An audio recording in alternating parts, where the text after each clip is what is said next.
Hi, and welcome everyone to Ethereal Encounters Unveiled.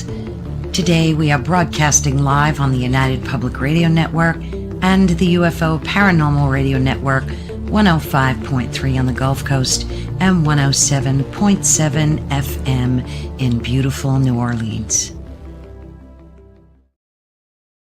Hello, everyone. Thank you so much for joining us today. I am so super excited for today's show.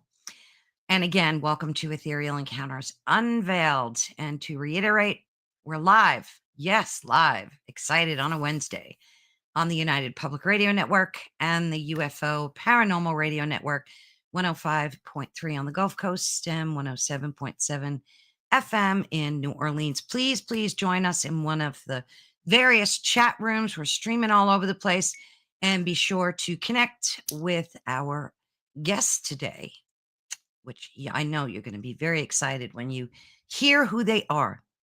So welcome to a truly pivotal discussion that sits on the epicenter of one of the greatest mysteries of our time, UAP disclosure. And that's just one of the things that we're going to be talking about today. For decades, the narrative has been shaped by secrecy, whispers, and the steady drumbeat of disinformation, sad to say. Now, as the walls of classification begin to crack, fueled by whistleblowers, new legislation, we stand possibly, hopefully, at the crossroads. Tonight, we're diving deep into beyond the headlines and what you read. We're not just asking what is being disclosed, but why has so much been covered up. We're also going to be exploring the intricate machinery of lies, disinformation, and God knows what else that has obscured the truth for generations. And we'll scrutinize the most compelling physical evidence being debated today, from the cosmic enigma of Three-Eye Atlas to the ancient riddle of the Buga. And of course, today we have Preston Dennett with us. He's one of the most respected and prolific voices in UAP research, whose work is built on hundreds, probably thousands, of firsthand witness accounts.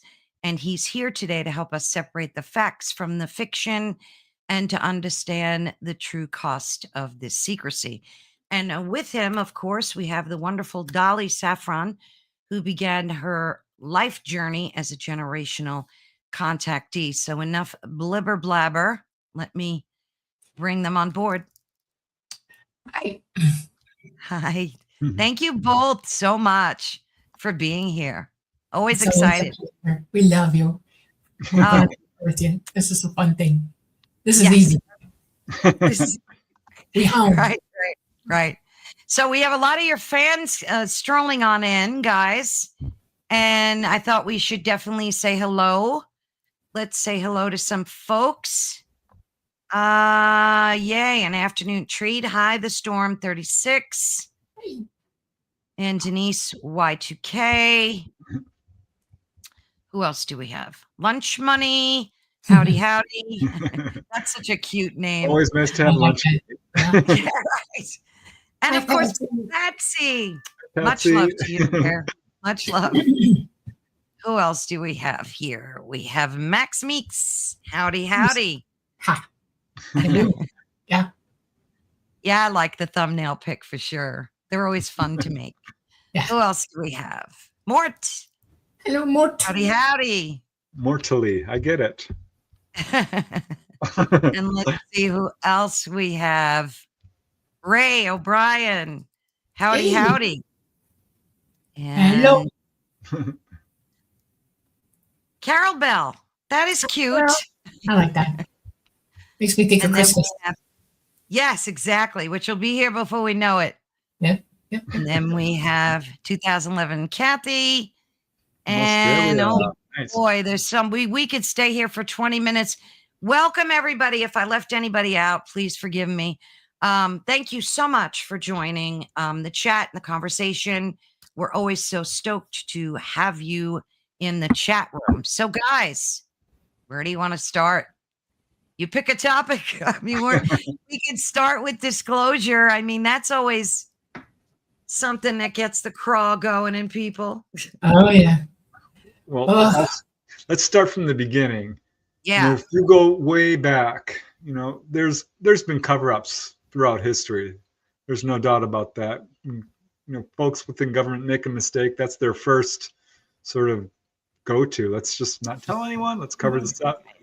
But when the whole UFO subject really came to the forefront, of course, with Roswell, people say the modern age of UFOs is 1940s.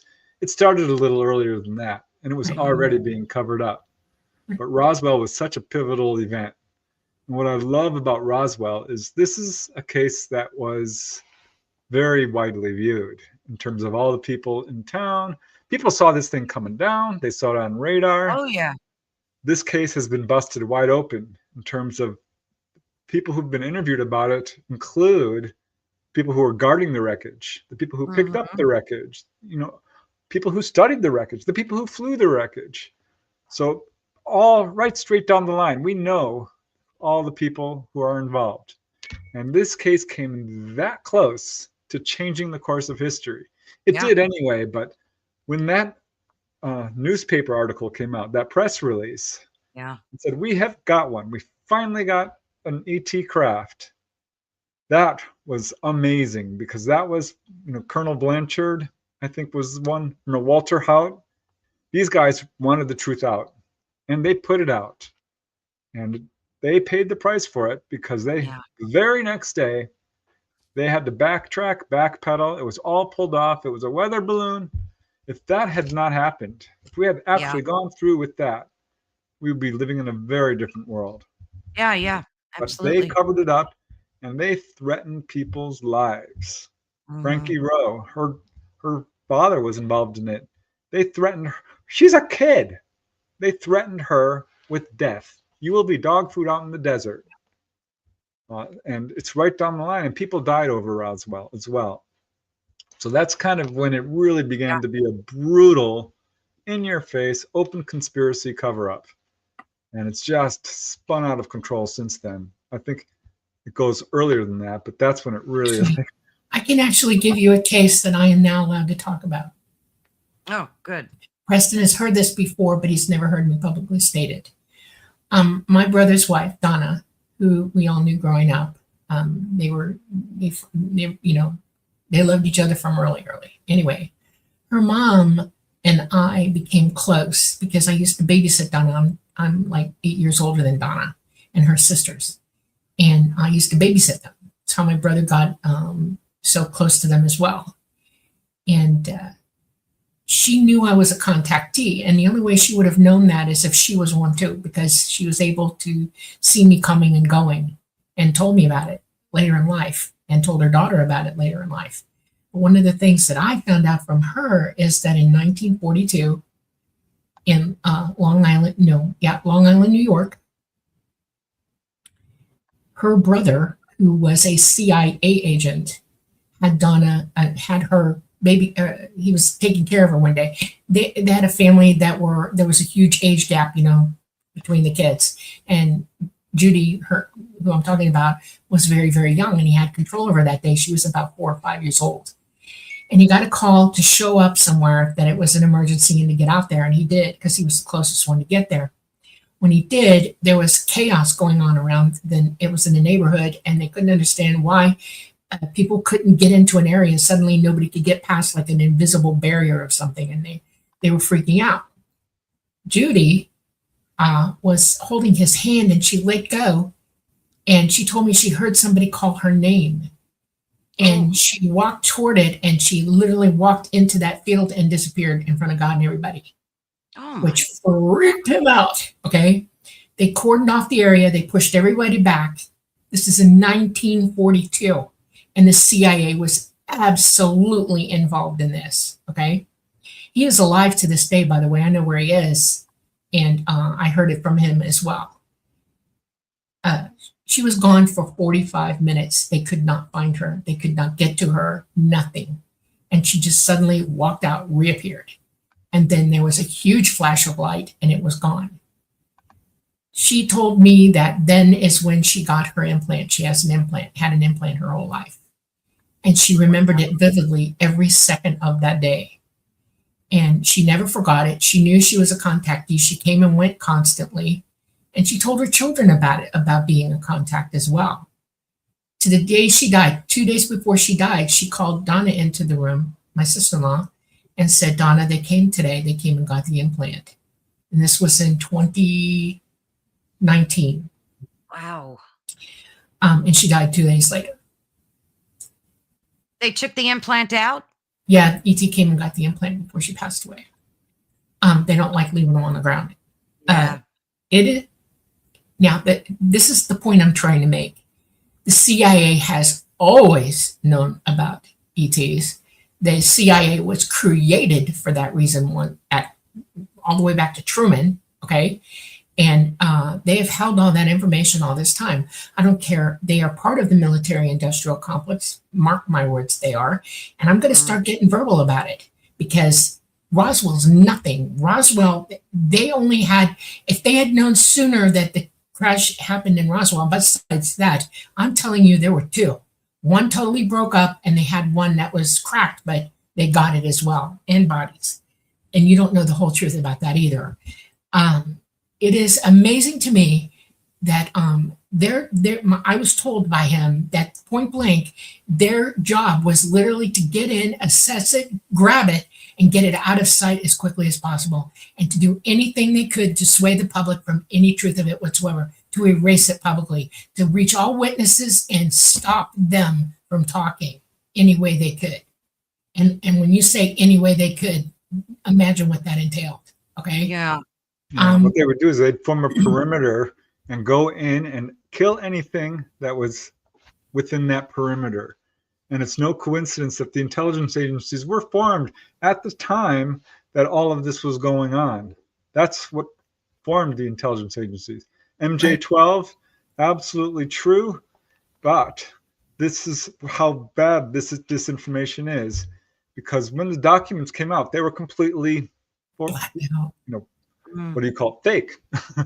William Moore was self-admitted disinformation agent. He's one of the authors of the Roswell incident, by the way. Yeah. So that's, you can see what a mess this is.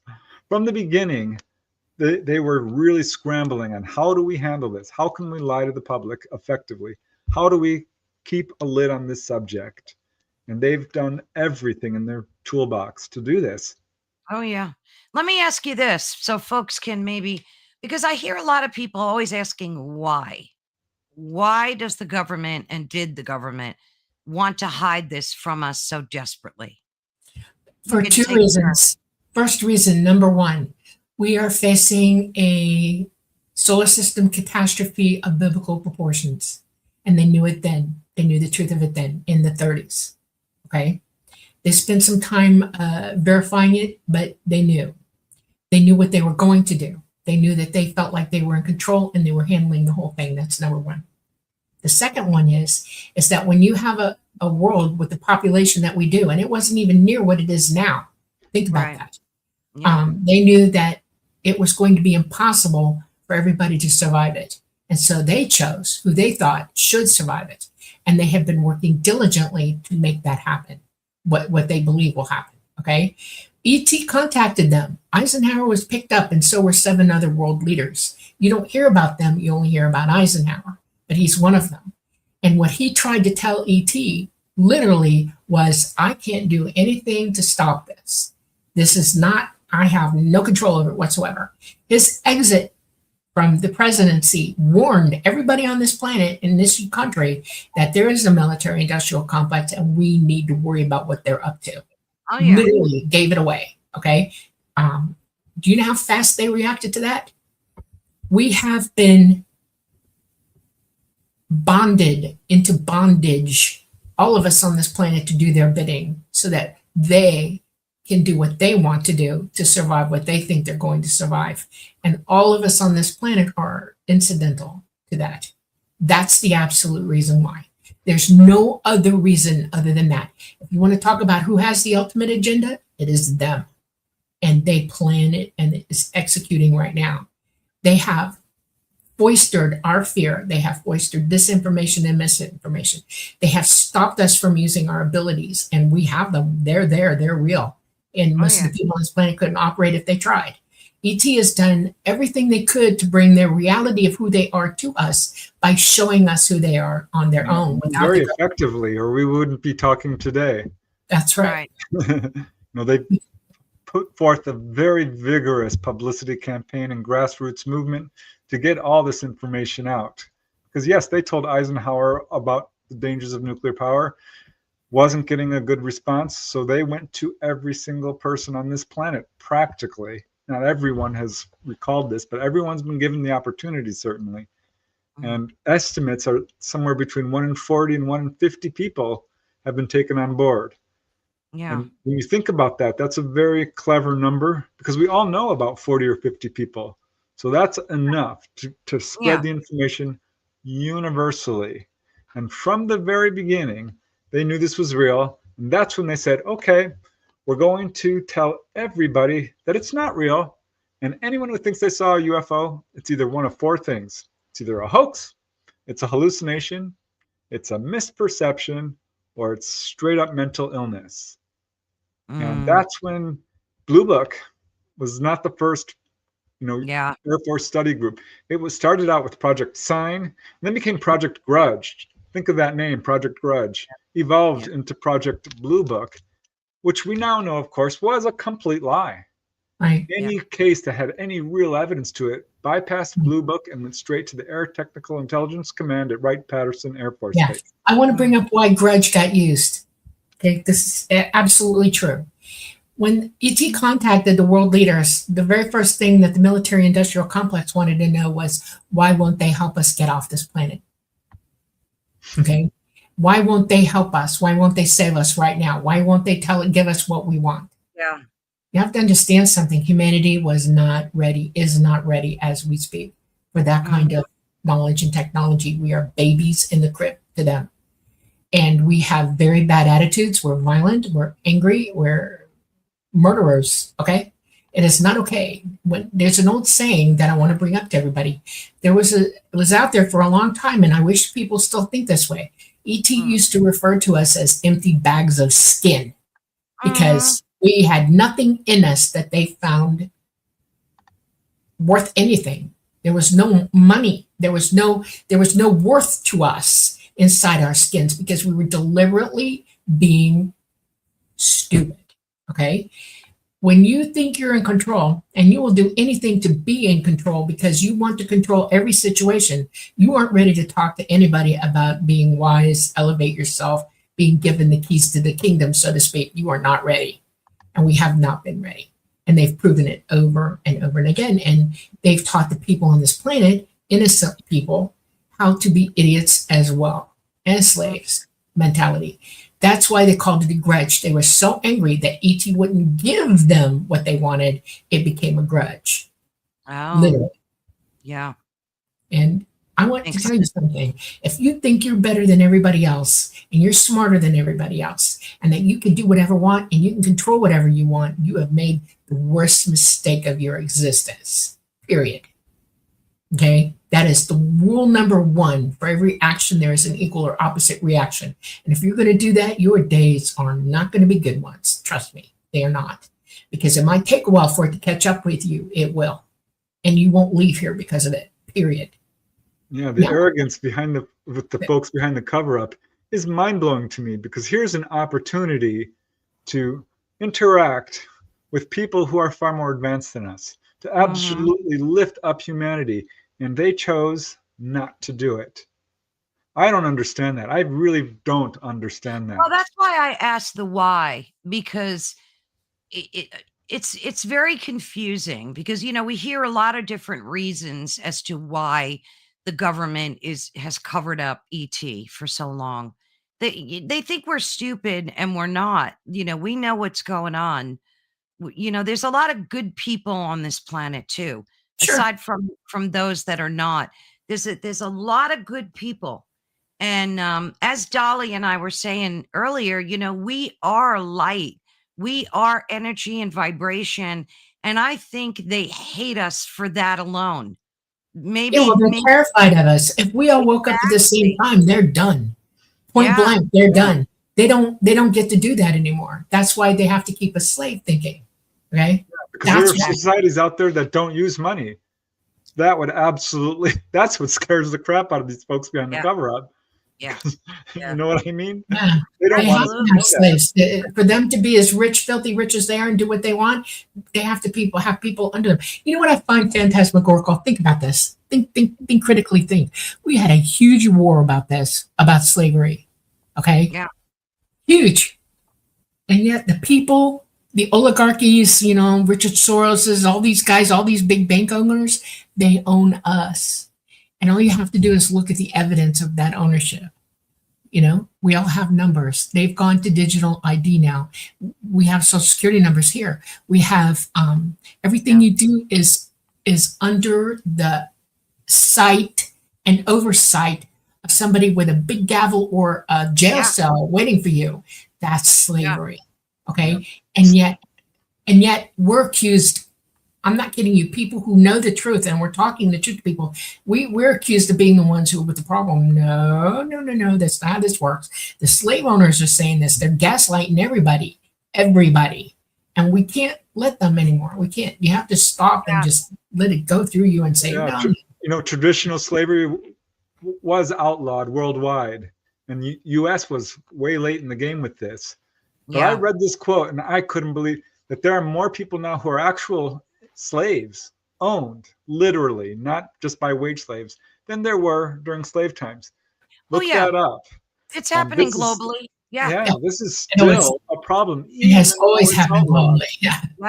Yeah. It's not legal, but it's still happening. The trafficking situation alone. I mean, it's bad. Yeah. And it's, and it boils down to power and money. But basically, that and drugs. I want to bring this up. We're not going to wake up until we stop using drugs on this planet. That was implanted by the bad guys. They want you stupefied so that you will do what you're told. Okay. Yeah. And the introduction of drugs or drug culture into our society is a direct advancement on their part to make us all complacent. Pharma is the same way. I mean, look at the amount of antidepressants and anxiety medication that's being distributed out there. Everything. More people die of legal drugs than illegal drugs. Huh? Say that again. More people die of legal drugs than illegal drugs. My son's a nurse, and the story he tells me, boy, let me tell you, everybody is doped up on them things. But, on the flip side of it, look at the resistance, the people that resisted the what.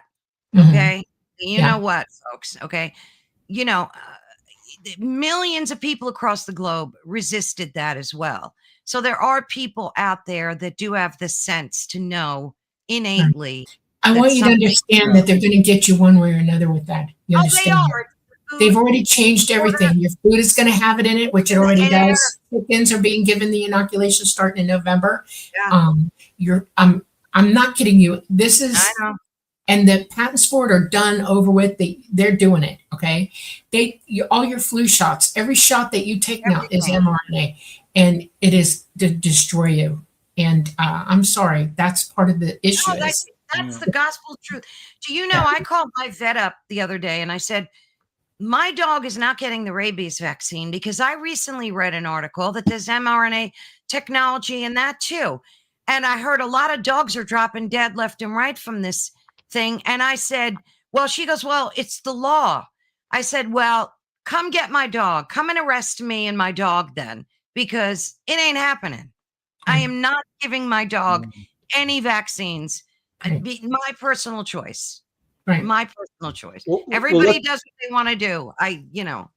Let's go back a second to drugs, because I do want to make a point about that. One of the early interviews I did was secondhand through a friend of my father knew someone who was within the secret government. So this is kind of technically hearsay, but this is a profound story. This gentleman told his friend that my dad knew, everything I've told you is a lie. I don't work in Las Vegas. He was flown up to Alaska every week and would come back on weekends, and got out of it because they kept giving him these sodium pentothal injections and doing this whole, interrogation every single week. They needed to know every single thing that happened to him. And what he said was he worked in a secret underground base in Alaska that went 8 stories down, that worked on 3 things, which was biological weapons, which he said what we see and what we know of is nothing compared to what they have. What they have, right? Sensory devices. They said we have the ability to see through solid walls right now. Oh, absolutely. And this was years ago. Through roofs, all of it. And the Why third they took was the lead out of paint. yeah, and the third was reverse engineering ET tech. But here's the point I wanted to make. They fund this underground base in a very nefarious way, which is they arrest drug cartels, take the drugs, take the money, go and sell the drugs, get the money, then arrest those folks, take their money on the drugs, and into this vicious circle that's never ending. Drugs are a tool that's being used against Humanity. all of humanity, really, but to fund their nefarious projects. They're absolutely doing this intentionally. And when they say there's a war on drugs, that's disingenuous. That's why I always laughed at, who was it, Nancy Reagan? Just say no. Just say no. That campaign. Right now, I'm not going to be political. I'm just going to be factual here, okay? Yeah. It's nothing to do with politics, but the facts. No, the person in the White House right now does not do drugs. He does not drink alcohol. He hates it. He abhors it. He thinks that America is dying because of it, of drugs and all of that. He has gone on a personal mission to attack these guys and put them down permanently. The military-industrial complex hates his guts for this. Absolutely hates him, because he is going to dismantle, destroy them, and put them underground. And he is doing it. Now, this is not a political statement. Thank God one person has the brains to know the truth about certain things. And that's what I'm saying. We need more people in our lives all around us. We need to think about what we're doing and who we believe and who we don't believe. Okay? We need to understand that a truth teller, no matter how hard or emotional it becomes on you, is doing the best they can for you. When you go to the doctor and your arm is all cut up and you're hurt, and you're braided and they have to clean it out before they stitch you back up, it's the worst pain you can feel. There's no drug for that. They have to do it wide awake for you. Okay? This is what I'm equating to us. We are all in trouble. We are all cut up and bruised, attacked, mutilated, and drugged. And it's going to be hard. And we all have to do the hard choice on ourselves now. We have to critically think through what the truth really is. And then each of us individually, because it begins with us, help ourselves to learn to change that. Once we do that, that makes the big difference. That's how we do it. It's not going to be a war. It's not going to be a bunch of people all at once using their brains. Every single individual within the sound of my voice and worldwide has to think for themselves, period. Yeah. And don't go to the media, because you'll see media stories come up and they're trying to steer the way you think very strongly. And it's very, very effective. So we have to be very, very careful about anything you see on the news that's getting all kinds of attention. Right. And ask yourself why. You have to really dig deep and do your research. Why are they trying to make me think this way? Exactly. It's like, look over here, it's a false flag situation. And it's worse than that. It's in everything, single thing you hear every single day from every media outlet there is very, very few chances to hear what the real truth is. And people are so triggered by it and so believing things that are not true that we have huge loads and loads of people who are out of their minds with it. Okay. Oh, yeah. So it causes mental illness in the people in this world. And they're easily triggered. One word can set them off. That's not normal. That's not healthy thinking. That's stinking thinking. And I'm worried about all of us, worried about us. ET's worried about us, literally worried. That's why they say, clean yourself up. Fix yourself first. Learn to be self-sufficient. Learn to use your abilities. Do everything you can to be a whole person, and then move forward to help others. That's what we're supposed to be doing. And absolutely. Well, here's a case. tackle this when you get a chance there, Preston. Go ahead. Yeah, here's a case I just want to bring up because it shows what we're dealing with here. And this comes from Project Blue Book. There was a gentleman, Lieutenant Long, I think was his name, in Nevada, driving late at night. Really credible witness. He just finished flight school. He's upstanding guy. Comes upon 3 discs hovering right above the ground. Gets out of his car, looks at them, makes this excellent report, very detailed, and submits it. What does Project Blue Book do?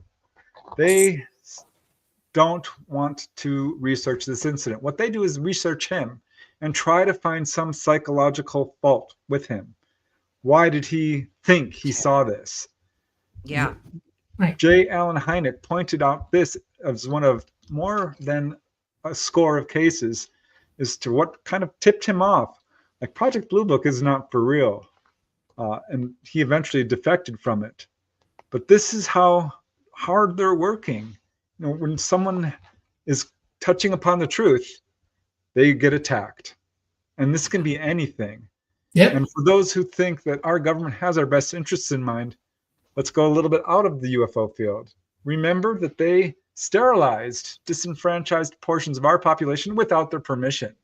They gave people venereal disease. Oh, yeah. They irradiated people. They fed people hallucinogenics. Didn't tell them. This is why, you know, they're still doing it. You don't hear about it, but it's still happening. Big Pharma is playing with you. Do you know how many drugs they try on you for different reasons just to see if it'll work or not? Do you understand how serious that is? When you watch TV, how many drugs do you see? And you see those disclaimers, you know, stuff, and don't do it. Oh gosh, those drug commercials. I can't stand them. There are whole hordes of people who are losing body parts without you knowing about it. Whole populations of people who are being disemboweled and losing their kidneys and having them given to people who can, you know, who are supposedly superior. May cause uncontrollable movements, which may be permanent. Yeah, I heard that. Or dyskinesia. But no, that's you know, yeah, sure. Why would that has got to? They do not allow those in other countries. Those commercials, and every show you watch, there's at least one of them. I think the United States and New Zealand are the only countries where they allow pharmaceutical commercials. They're banned. No, you know, not. they upset me. They upset me so much that when I do watch TV, which isn't often, I mute them because I can't. They want subliminal. Exactly. If you can record your TV, record the TV and just slice through the commercials. Okay. I know, and be careful what you record. Yeah. Some of them won't let you fast forward, so I just mute the shit and I just play now with I'm my going to give you a country I want you to be aware of that's in deep doo-doo right now. Okay, it's Australia. They're already on digital ID. Everything about them is controlled 100%. And the more I learn from people there, the more upset I become about what I'm hearing from them. I have a good friend who just had surgery there. And I was asking him about what drugs they were giving, what the protocols were for him and everything. He didn't know half the crap he took. When he started telling me what it was, I was like, for what? They're doing what to you? They won't let you this or that or the other? Oh my God. And he had absolutely no choice. He had to absolutely do what they told him or he would be in trouble. Okay. And it's like that all over the country right now. There is no freedom, none. It's all gone. Beep, beep, beep, gone. If they have another outbreak there, everybody's going to take the shot again. Okay. Check out the population of Australia and see where it's at right now from 20 years ago and go be shocked. Bad news. It's bad news. That statement cracked me up, but that goes to show you the power. You know, that's from that like fake Viagra commercial thing that I mean, this is, you know, and I think the Trump administration is working on having these pharmaceutical commercials banned in the United States. And it can't happen. They created the problem and then they gave you what they think is the cure, which hurts you even more. Men shouldn't be having these problems, okay, at all. Right. Their health is imperative and they should be living a lifestyle that keeps them healthy.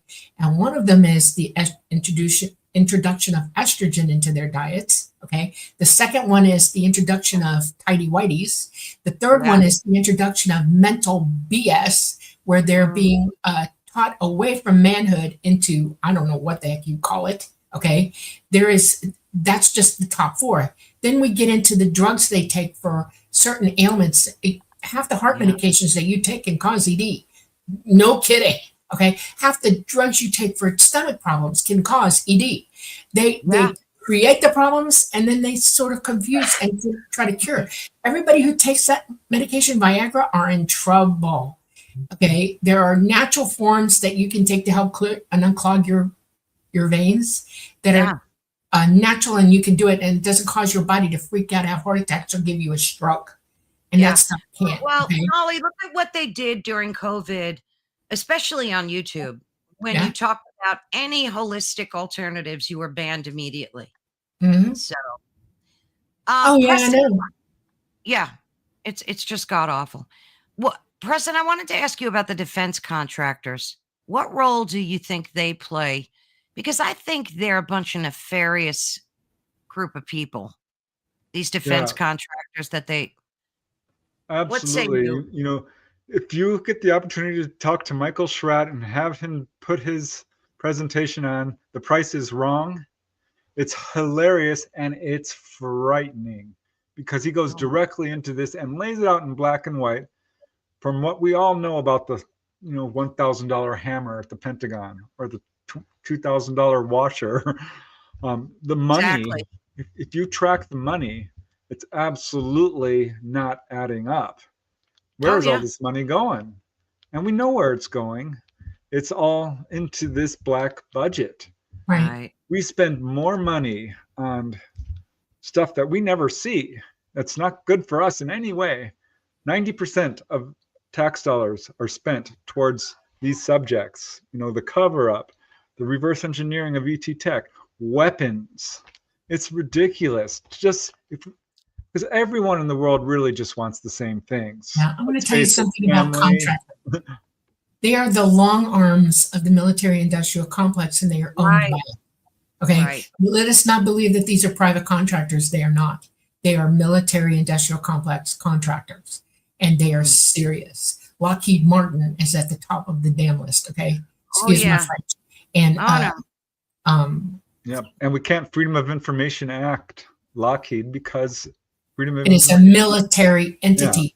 Yeah. You understand that NASA is not a private entity. It is owned wholly by the U.S. government. It is U.S. owned and operated. It is a part of the military industrial complex.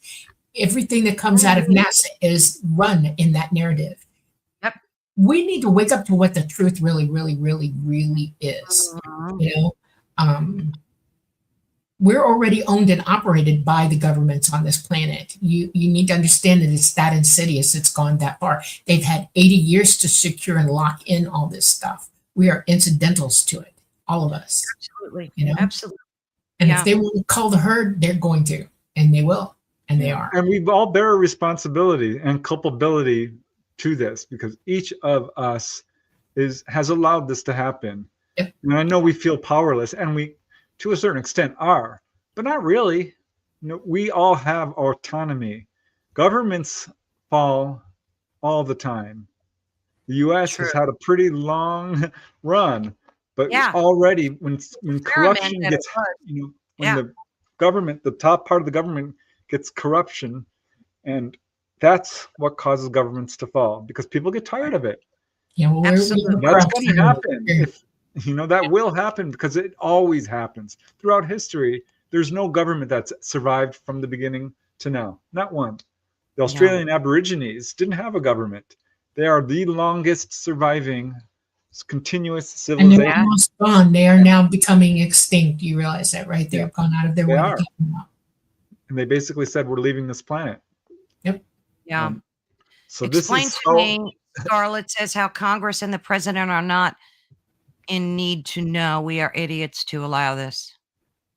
Yeah, there has to be a front. I want you to understand something. We have state government, local governments, and we have federal governments, and we have the White House and the executive branch, the legislative branch, the judicial branch, blah, blah, blah, blah, blah. These are all storefronts where you think we're being owned and operated, but we're not. These people have no control, none whatsoever, over the oligarchies. Now, the last two presidents prove to me that this is true, because they were more than willing to do what the oligarchs were saying instead of what we were saying. They went out of their way to obey them and not us. And we're in that situation right now where they have lost control of that for a time, and they are losing their bloody doggone minds. And they've tried to do what they can to make it drop and fail again, but they're having a hard time because somebody's in there right now that's fighting them tooth and nail. You need to learn to see the truth. This is nothing but a show. That's all it's it an is. illusion. Yeah, It and is. remember, our government officials are, quote, elected. Oh, But yeah. everyone in the military, everyone in the intelligence agency, none of them are elected. No. Correct. That's a So, good point, Preston. And we're also up against the WEF, the UN, big pharma. I mean, there's so much of it. And sometimes you do feel powerless. They are the commanders and the sergeants of the military industrial complex. They are the mafioso of them. Yeah. Okay. Yep. There's how it's a big boss and then everybody's got jobs, right? That's what we're talking about, who these people are. And they want absolute power over us. Now look at the World Health Organization. That's why this one that's in office dropped them, said, nope, because they want the power to shut you and lock you down and move you into cities when they think you need to go die and all this other kind of stuff. No, the EU is a controlling factor. The UN is a controlling factor, and it's part of that oligarchy or the mafia for them, period. There are people above them telling them what to do, literally telling them what to do. We need to realize that when you have to go to the teat of a monstrous, creepy bunch of yahoos to tell you it's okay, you're going to be all right, you're in a lot of trouble. You should be able to take care of yourself. Okay. And they've built a world around us where it makes that almost impossible now for you to survive under any circumstances without their help. You understand that, right? Well, look at the problem here. These are the people who are on minority list. The banking industry. They own your home. Yes. You think you own you don't. No. The insurance industry. You rent the land, you don't even, your taxes. I mean, if I told you my taxes in Pennsylvania are equally as bad as New Jersey, it's like, I think you guys have it less in the South, but taxes here are a nightmare. It's a nightmare. And you might actually, quote, own your home and you're paying a mortgage, but you're actually paying a lot more money. And until you absolutely pay that off, they can take it away from you anytime. They can still take it away from you at any time. They can come in and declare it whatever they want to declare. That's land taxes. That's You're the banking screwed. Industry, right? Right. But the pharmaceutical industry we've already talked about. We know how bad they are.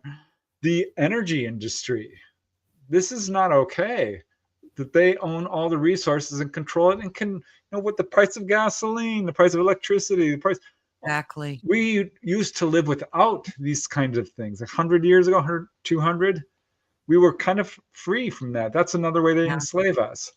And let me see, banking, did I get them water, all? Banking, insurance industry. Oh, another ripoff. It's under my skin. When you think about how much you pay for just insurance, and then you have to fight them to get what you paid for. Exactly.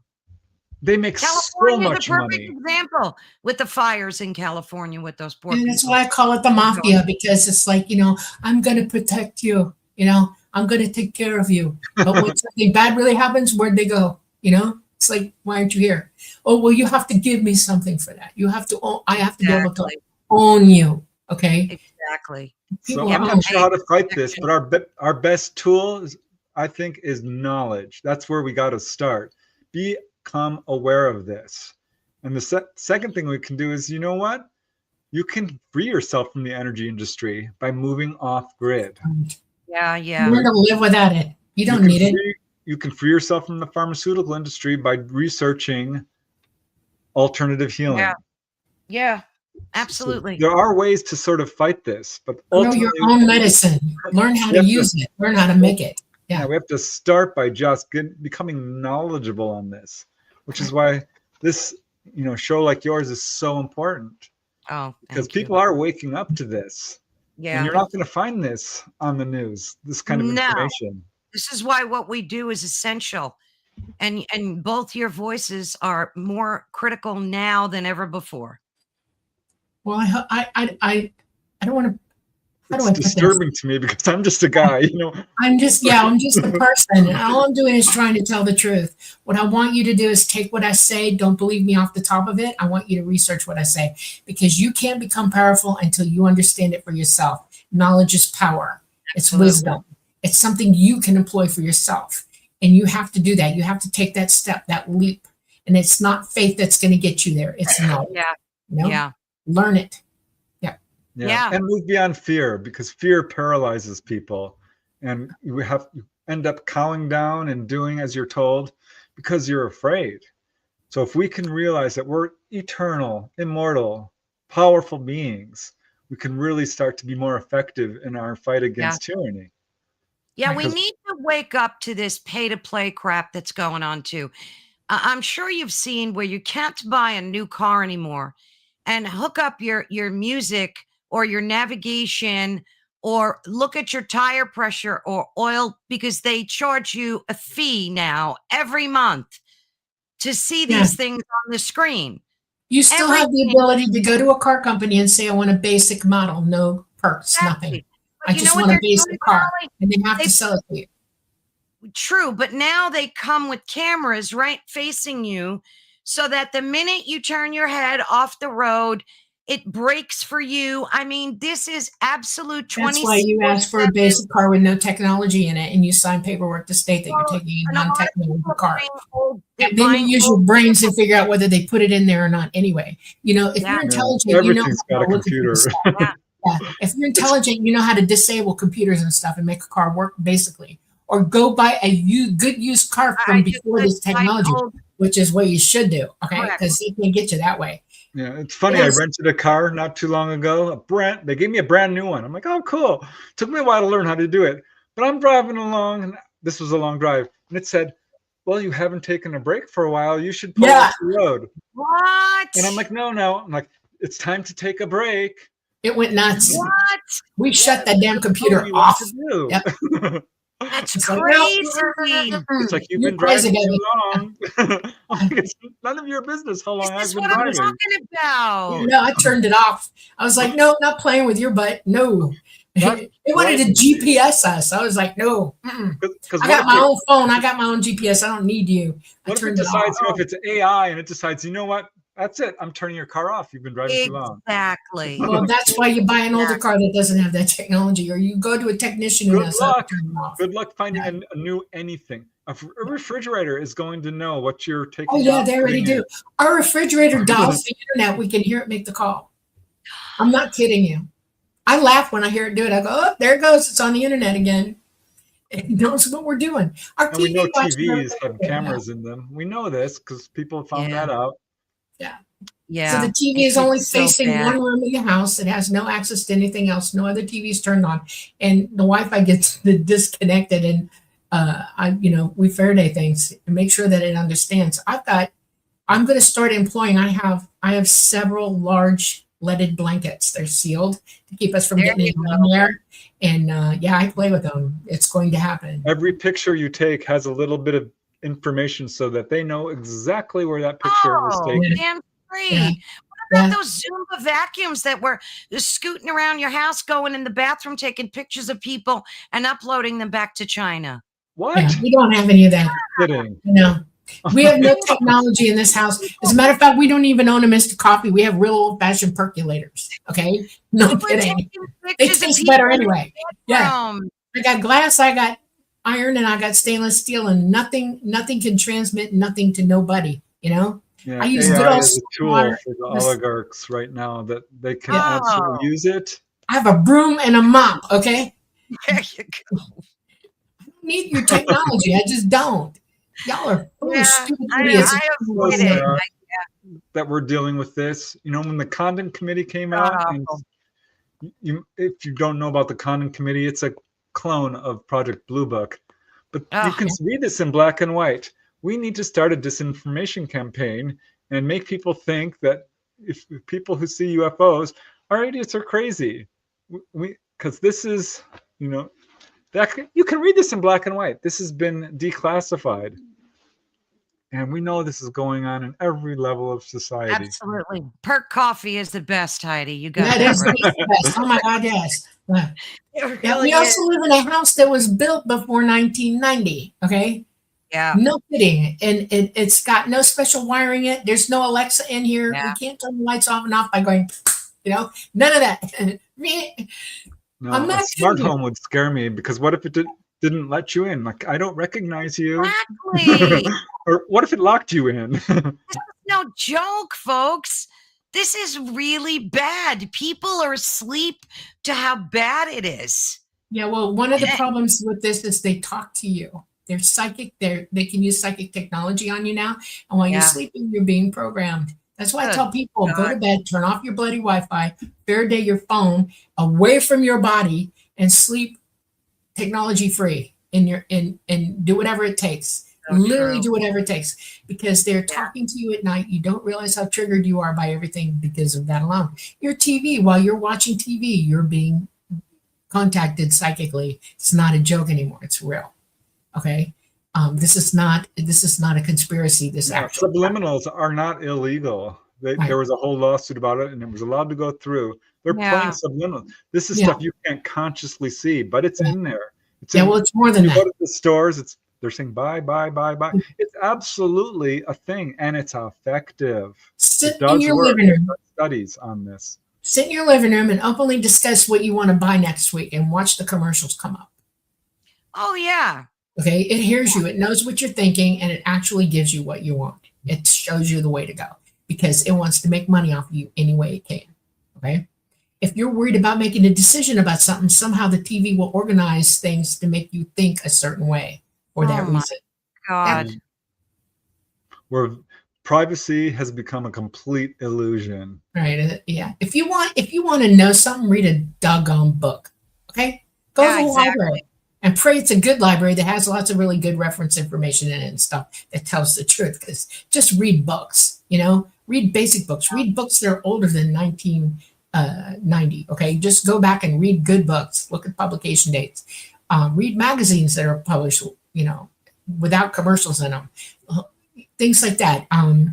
Dig up old movies and stuff like that you can watch on your phone. I mean, if these powers that be hate us so much, why don't they just nuke us and get it over with? Because they need us to the bitter end of things. They need everything that we can provide. All the energy that we expend to line their pocket and their little hidey holes, they need from us. Absolutely. They don't need us that much now, though, because they're about to turn out a robot revolution on us that is unbelievable. And I'm going to tell you something. We are so close now to seeing another disease show up. A war start. God. There's going to be depopulation coming, rapidly coming. And there is a UFO false flag. They are working very hard to make this a national security incident worldwide. And they're going to make you think that you're being attacked by ETs, and you're not. Yeah, what I don't think they understand is this is absolutely clinically psychotic behavior. Yeah, it is. We are all connected. And if you're putting chemtrails in the sky, well, guess what? You're breathing it too. Absolutely. What are you thinking? Unless they have an antidote that we don't know about. I mean, no, they don't have antidotes. They have houses that are sealed. Something. Yeah. Yeah, but that's not going to work. And if you're poisoning the population, like AIDS, we pretty much tracked that to being I'll tell you something. Okay, I never thought I'd bring this up, but I'm bringing it up. Yeah. I want to tell you something. My father was in the military industrial complex, and unfortunately, I had to live with that for a long time. Okay.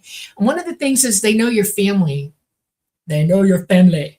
And breeding revolutions go on in these families, because you go to their your coming out party, your 16-year-old coming out party, and you meet all these boys, and these are boys, from the oligarchies and all, and everybody's looking everybody over, and families are pushing kids toward each other. They try to do that to me as well.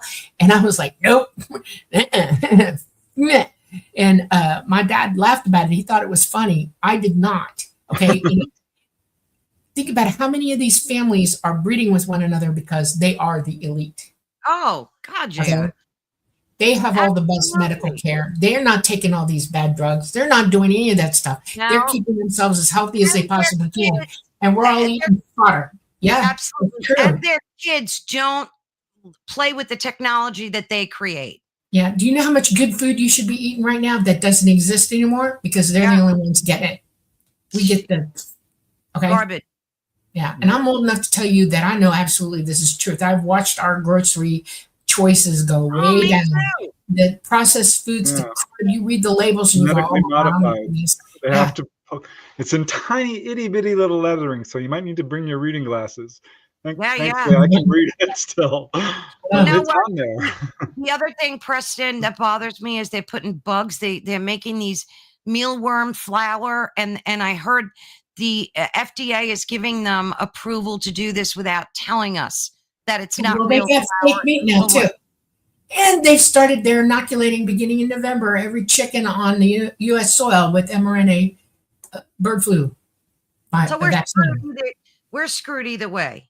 Basically. Stop eating the damn chicken. I know you have to think. Yeah, this is why it's important to move off grid.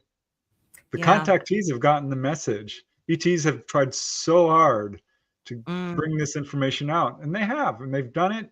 Thank God, that they have worked real hard to help at least segments of humanity. Yeah, you want to start a revolution, everybody? Here you go. You all need to tell the President of the United States that he needs to pay attention to what the FDA is doing right now, that they need to stop those vaccines right now. You all need to complain to him point blank that the vaccines, because I don't know if he knows how much of the truth about that there is about mRNA, but the FDA works alone without the president having too much to do with it. The FDA does not, he's not in real control of that. Y'all think he does, but he's not. They do stuff behind his back.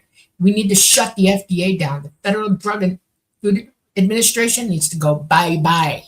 They need no more power. You also need to be careful who you associate with. If you're a contactee or you're someone who's, connected, you might get approached by these Illuminati folks. There's a lady who learned how to do telepathy really good. She was good at it.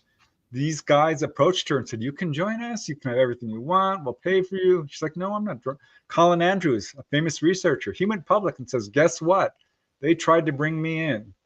And you'll get messages on Facebook. Oh, come join the Illuminati. Yeah, they're very overt now. They used to be, they were a little bit more clandestine. Oh, they're just right up. Yeah. Don't do it. Two quick things.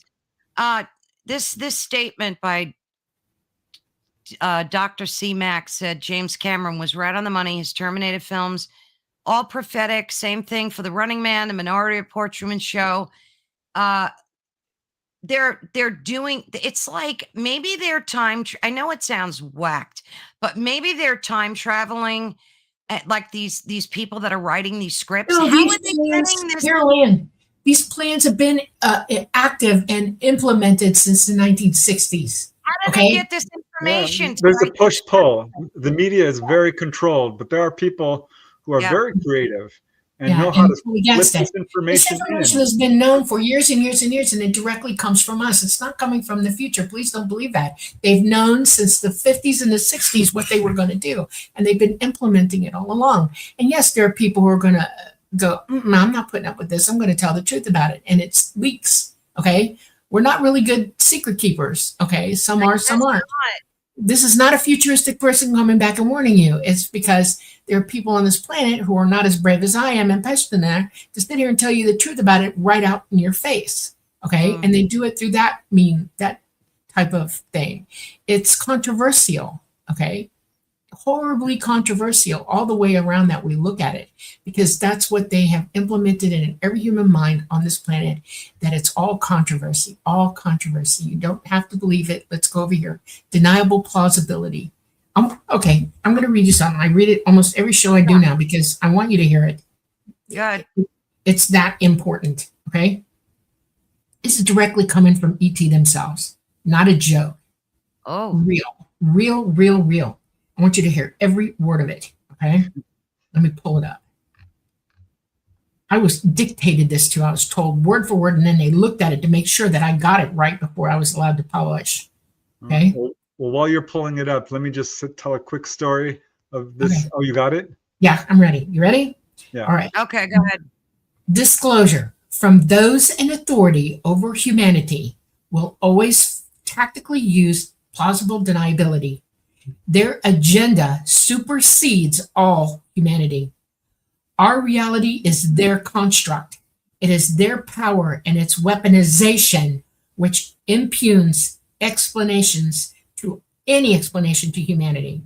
Therefore, learn all that is learnable. Understand all of us and each of us must use our abilities to discern our position in their paradigm.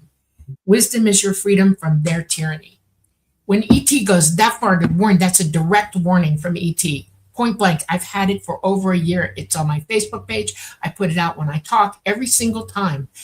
Listen to words. You can go to my Facebook page and go through my, the pictures at the top, not the round picture, but the big one. It's there for you to see. Yeah, that that phrase needs to be studied. It's very packed with information. Each sentence, it's very cleverly written.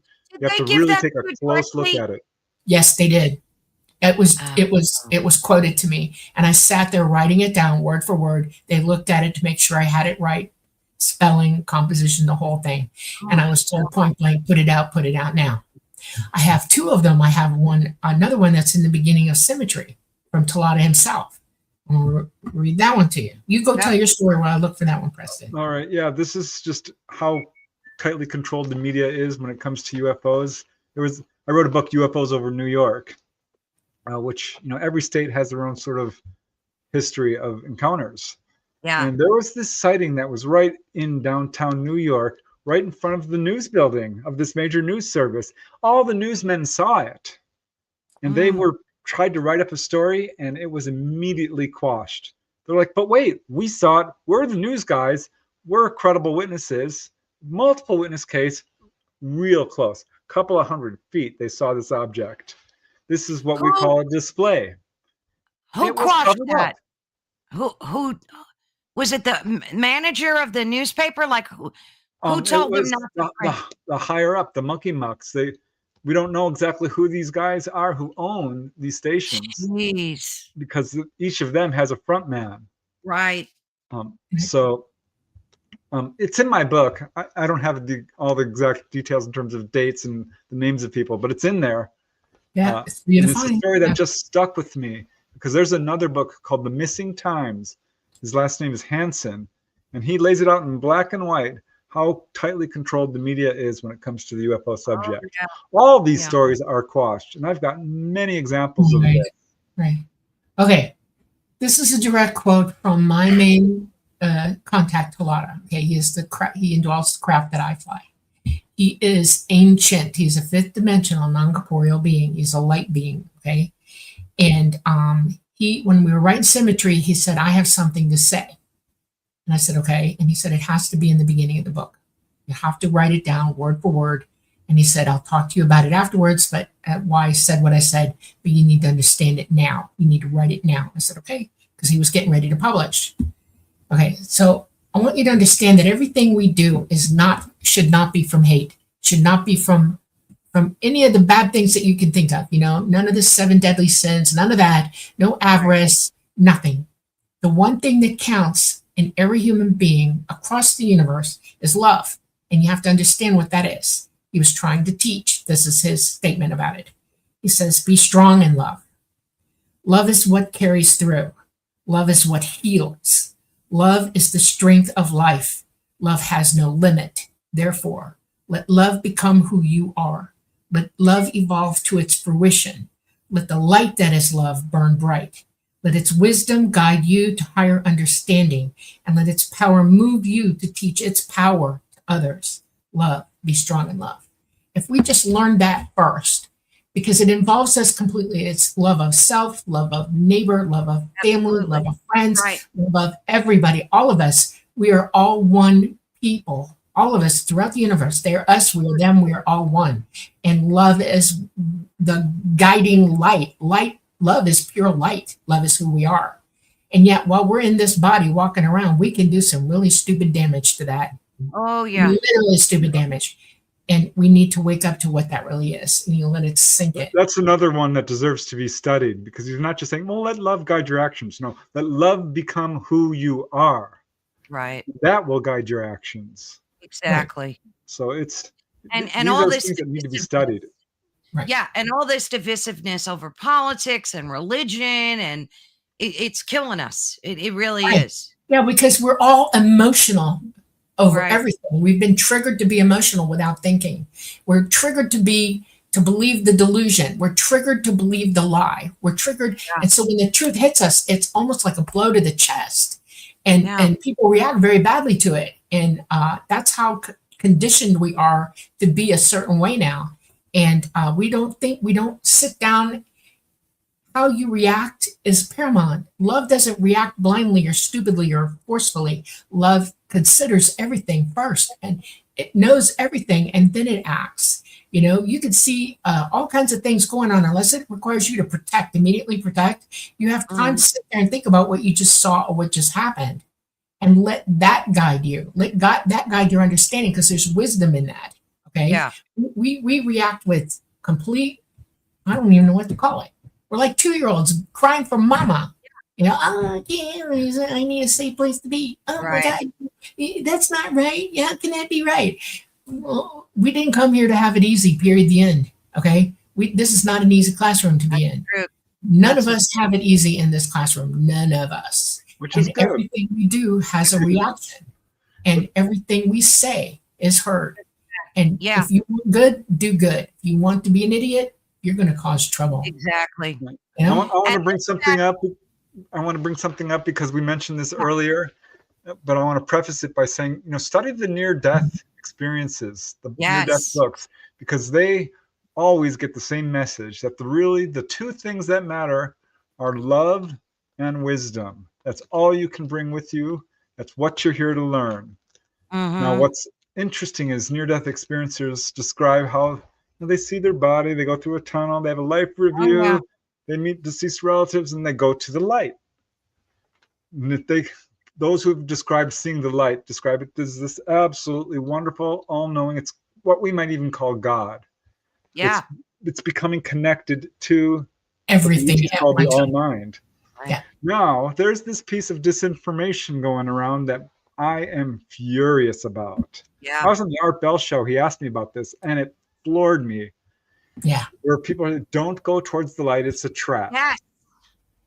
We were That is talking not- about that. Yeah, that's why I wanted to bring that up, because that is the most dangerous, ludicrous, absurd piece of disinformation I've ever heard. They don't want you to be in love. Yeah.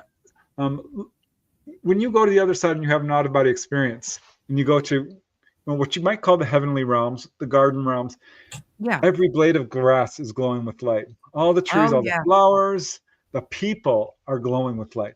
It is made of light.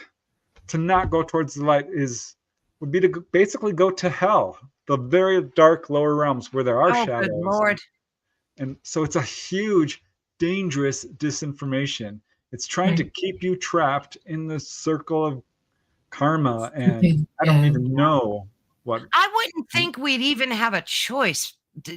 Once we pass, do we? So you could either choose the light or not. Is that? Yes, this is how people become earthbound. This is how people end up becoming exterminated from the universe because they chose evil. Right. And you can destroy us all. Yeah. I want to bring something up. Somebody brought up the neurons in the heart, and that's that was good. Neurological brain of the heart. When you're conceived, the electricity, the light that you are, your consciousness goes in as an electrical charge into your body, and that those first cells become your heart. We're embedded. Your consciousness lives in your heart. The node for your consciousness is living in your heart. Your physical mind is a different thing completely. Who you are, consciousness is tied to your body through your heart. When people say, oh, my chest hurts, or I can't handle it because it's hurting my chest. Of course it is. Your consciousness is sitting there going, cut it out. Right. Okay, stop. That's your first intuition to know that something's wrong, or your belly gets sick from knowing that something bad's coming. That's your heart. That's where you indwell your body. Talada has a heart on board his craft. It's a centralized heart where he's connected to the body of this machine. This is how this works. This is the natural science of indwelling something to be in this dimension. Okay. I want you to back this up, by the way. There are people who've had half their brain removed, most of their brain. There's someone out there with almost no brain, and they're still functioning fine. I've heard those They stories. know this, and if you talk to people who've had mental problems on the other side, they're whole beings, and they will thank you for like treating me like an absolute normal person, because Yeah. they are. It's their physical brain that has some Yeah. challenges. I'm that going to make tell you it something you don't know about that. They can take the hemispheres, like half your hemispheres and all, but they leave the hippocampus, they leave the pituitary, they leave the pineal gland, all the important pieces in your brain that operate to communicate with your consciousness are still intact. That's why they don't need that much gray matter. They're still in contact with consciousness, which is really running the show. You're not speaking from just your cranium, you're speaking from your consciousness. There's no such thing as unconsciousness, by the way. You are not an unconscious person. You are Right. 100% conscious. Because your body has to physically sleep doesn't mean you stop thinking. You're alive and aware 24/7, period. 100%. Constantly. Yep. Right. Well, that's why I love things like the telepathy tapes, because there's so much beauty and truth in that. And we're all capable of these. We all have these abilities and gifts, and we just suppress them. Our food, like we said before, the air, everything is designed to suppress that within us. And it's tragic. Yeah, but it's inevitable that people progress, because as we gain That's experience, it's like a flower. You can't stop a flower from blooming. Sooner or right. later, once it gets It's enough mind light and you. water, Right. it's going to bloom. Yeah. That's Yeah. kind of how I look upon it. And the government cover-up is going to collapse under the weight of its own lies. Because Why do lies, you think they're allowing, Preston, these whistleblowers to sit in Congress and make all these statements about biologics and psychic connections to ET? it's a Why are they? last-ditch effort by Yeah. the power elite to insert more disinformation, It's the control the false narrative. flag. They're Yeah. getting ready to launch, and they have begun. It is happening as we speak. They have launched, and it is going to get more and more and more until you wake up one day and you think you're being attacked by ETs. Mm. That's a fact. I can't see it any more soberly than that. It is going to happen. It is happening. There's What is that? different Project categories. Project Bluebeam? Is that? Yeah. There's so much disinformation out there. It's hard to what they're going to allow, and they know what it is already. They know what they're going to allow for you to believe. Okay, Yeah, but well, look But at if Atlas. You mentioned they're- the AI Atlas in the yeah. phone Yes. notes. So this is a good example of Yeah. how disinformation and fear is being spun into the public narrative. Because if you go on Right. Facebook and see AI Atlas, the horror, the fear mongering, the Yeah. disinformation is off the charts. and they're using scientists, government Like owned scientists to do it. Okay. I can't say this enough, and I'm going to say it straight to his face on this channel. And you can pass the information along. Avi, you are not doing anybody any favors by talking the way you do. And your funding is not going to help you in the end. You need to stop now because you are causing humanity great harm by this. You need to stop.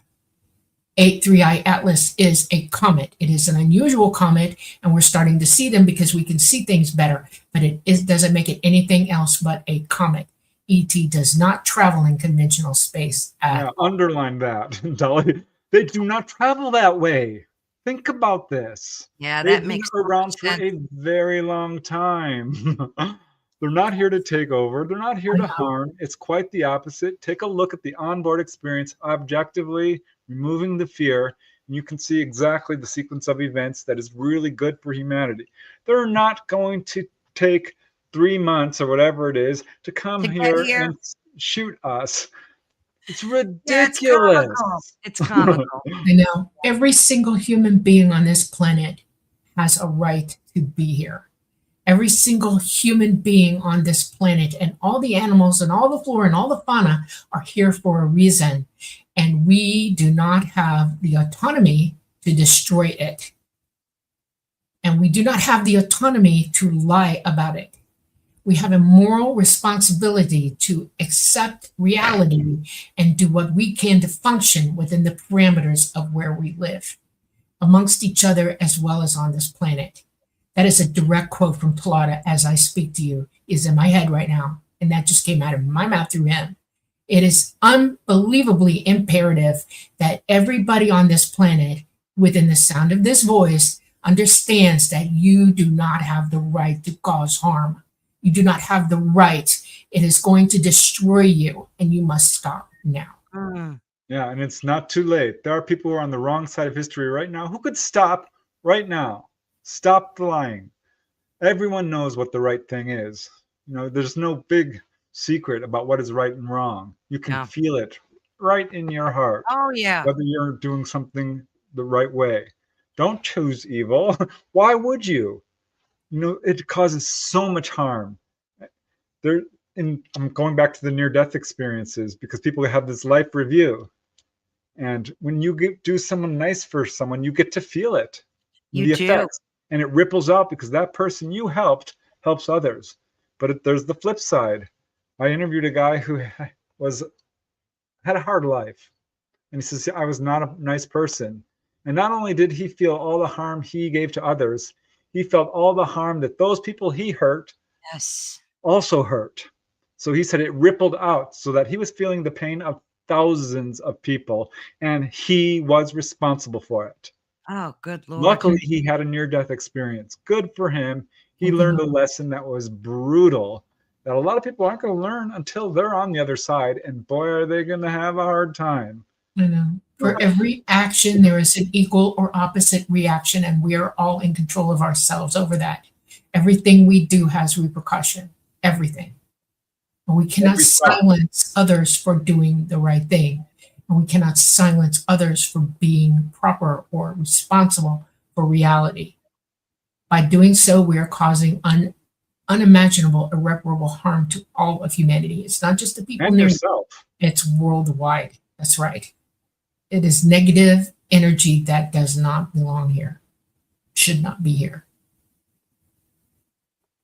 Yeah, when you go to the upper realms, it doesn't exist, because there's telepathy there, and Sure. you are your whole true person, and stuff like that cannot survive. There's no evil on the higher planes. There is in the lower planes. Yeah. It's bad. Yeah. But here on Earth, boy, oh boy, it is not. It's a mess. It's an honest to God cesspool of evil trying to find a foothold in everybody. Well, they're very using vigilant. music. They're using music, movies. I mean, you name it. Video to games. Video games to push this satanic agenda of theirs. So You still have the authority not to imbibe it at all. You I have know, the but authority, self-authority to not pay for it, not buy it, not have it in your life, to put it away from Right. you, to let go of it. There's so much more to learn than that. There's so many other things that could occupy your time and enrich you as a human being, and bring you up in evolution and make you wise and knowledgeable with the right kind of energetic power to embolden you to help others with that power as well, positively. It doesn't matter that they do that. All we have to do is say no. I know, but if you think about this 16-year-old rapper kid who wants fame and fortune, and they come at him with all this garbage, You still have the right to say no. That's what you need to teach your children before they leave your house. Dolly, And of course, what I'm saying, of course. I know, but what I'm saying is you have the ability to teach that right now to everybody who's hearing your voice. And if you say but and then, that you're not helping the situation. You have to be positive. I'm trying to make a point The that point is that you have the right to say no. You have the right to say no. but there's millions of kids out there that want this wealth and fortune, and they're not being taught the correct principles But to they can learn be. this by their And that parents. is your responsibility as well as mine. Yeah, that's It why can we be. need to start teaching meditation That's in the schools. Absolutely, I Preston. I cannot agree with make that. excuses for what's going on, but what I can do is teach the truth. That is all our obligation. That is your responsibility as a human being to teach the truth. And if you keep saying, but, and this is going on with no answer to it, you're not helping. It's What almost you do impossible say to teach people who this don't is want to learn. unacceptable. Yeah, it's unacceptable behavior for a human to enact in. And you tell these people who are listening to you on this line right now, fervently tell them, do not hurt yourself anymore. Do not hurt others. There's a better way. I don't need religion to tell you that. I just need moral responsibility to tell you that. And I need you to hear the truth. And if you don't believe me, figure it out. rapidly. And if we said that over and over without the buts and the questions and the wherefores and the whyfores, we would start cutting through this. Really Dolly, quick. speak about how ETs, like when someone does something wrong among the ETs, they don't put them in jail. No, they do not. They don't They punish could. them. They have a very effective method. You want to For explain? dealing with it. Yeah. When you're wide open psychic, you hear them all the time. Everybody is in consensus with everybody. There's nothing I can't learn instantly from somebody I'm in consensus with. Okay. Contact. Okay. So a couple of times I did something that was not okay. It was a human, stupid, fallible thing on my part. And everybody went dead silent. Clean across the universe. I didn't hear anybody anymore. It was silent. And it took me all of 5 minutes to realize that the noise went away. The sound went away. Nobody was in consensus with me. And it freaked me 100% out. And I asked Mama instantly, did I just do something wrong? Because I had that one feeling from them that I just stepped on something and I need to figure it out right now. And she said, yeah, you did. And I said, what did I do? And she said, that's not for me to tell you. You now must go back and walk through your day and realize where you made the mistake. And then you must correct it. And I walked out of the room. I went to my room. I sat down and I literally started meditating through my whole day. And then when I realized what I had done, it horrified me. I was shocked that I did that. Okay. I'm not going to tell you what it was because it's pretty damn bad. Okay. I don't want to admit it now. It was bad. I can be sarcastic and I can flail you with your own words. I'm very good at it. Okay. And I did something. I bit into somebody that I had no right to bite into sarcastically. And I thought, how am I going to fix this? Then I realized who it affected. It didn't just affect me and them. It affected everybody who heard it. They were assailed by those emotions. And I thought, oh my God. And then I thought, well, how do you make up for this? What do I do? You know? And basically what I tried to do at first was almost the right thing to do. I had to work on it a little bit harder. By the end of the day, I went and back to these people. I sat them all down with me and asked for 5 minutes of their time. I held my hands out to them and I said, forgive me. I did wrong to you. I had no right to do that. Do you understand what that did to me? I was blubbering all over myself because I realized that I had cut through and done something so bad, it shut them up. And I said, please forgive me because I'm having a hard time forgiving myself. Yeah, and we can do this. Indigenous societies don't have jails. You know, the Native American populations employed this exact kind of method. They would just put that, everyone knew what you had done. You are Native American and you got set outside the village, there was a reason for it. If you got people turn their backs on you, that was a reason for that. And it was to teach you moral responsibility. It was to teach you to understand what morality really is. Morality is a big subject. It's a huge subject. And most of the people on this planet don't even have a clue what it encompasses. Okay? I want to give you, for instance, about my own child, my own child. My own child wanted to go goth. And she came home from school because, you know, when you're psychic and you hear everything, they think you can figure things out really, really, really fast. But she started involving a friend.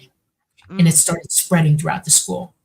I went to her room and I gathered all her goth clothes, all her goth paperwork, all her goth books, all her goth makeup, shoes, accessories, all of it, and folded it up neatly and put it on her bed and waited for her to come home.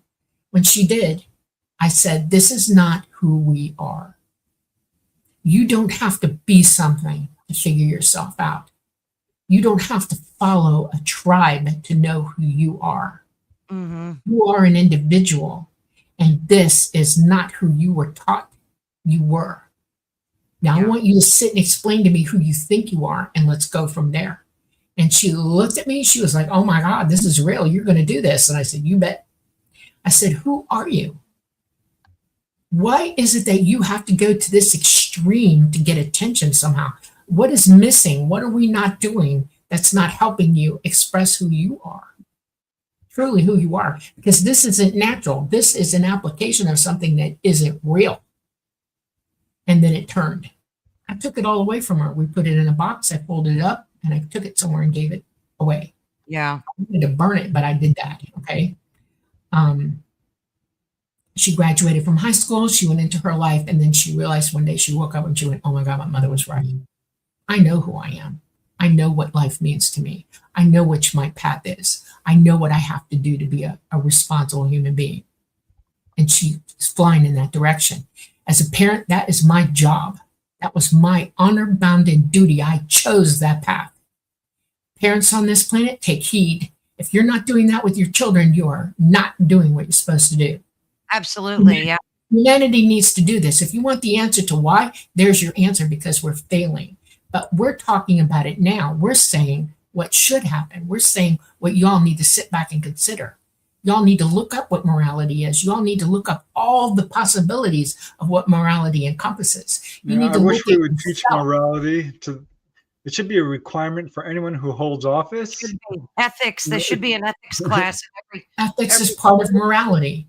And it all boils down to our autonomy and the responsibility of what that is. You do not have the right to do harm. Buddha said it. Everybody's confused about what he meant. That's what he meant.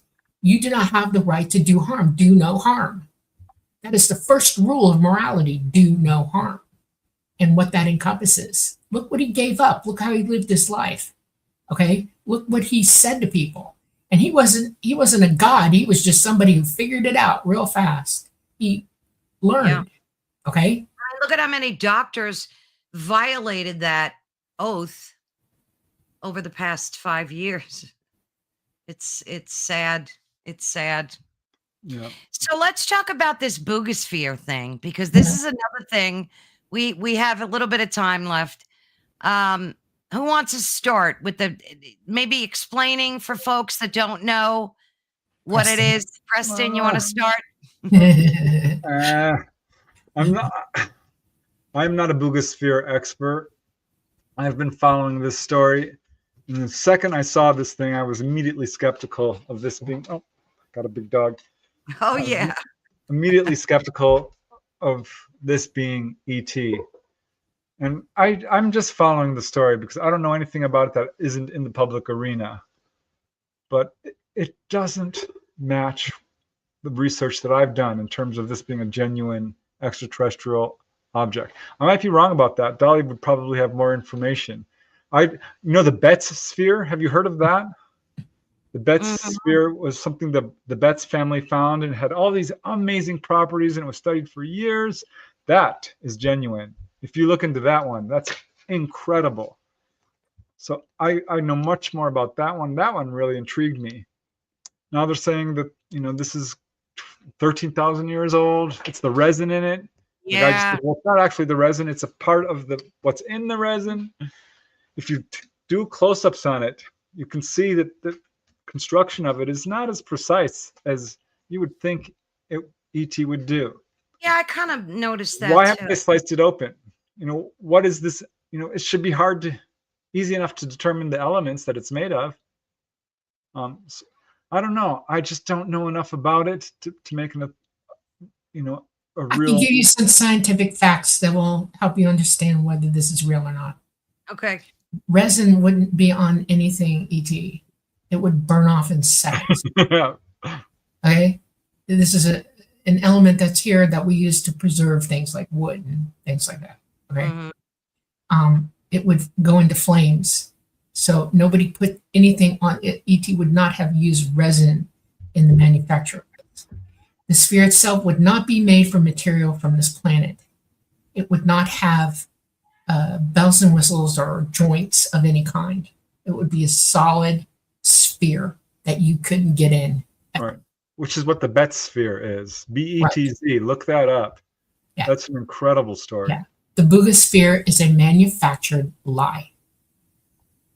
And I'm saying this from my experience, my knowledge of ET and how they make things. The Bugasphere is a great big lie. It is not real. And the things that they said about it are incredibly bad. Yeah, I kind of agree with that. Yeah. Let me just show people.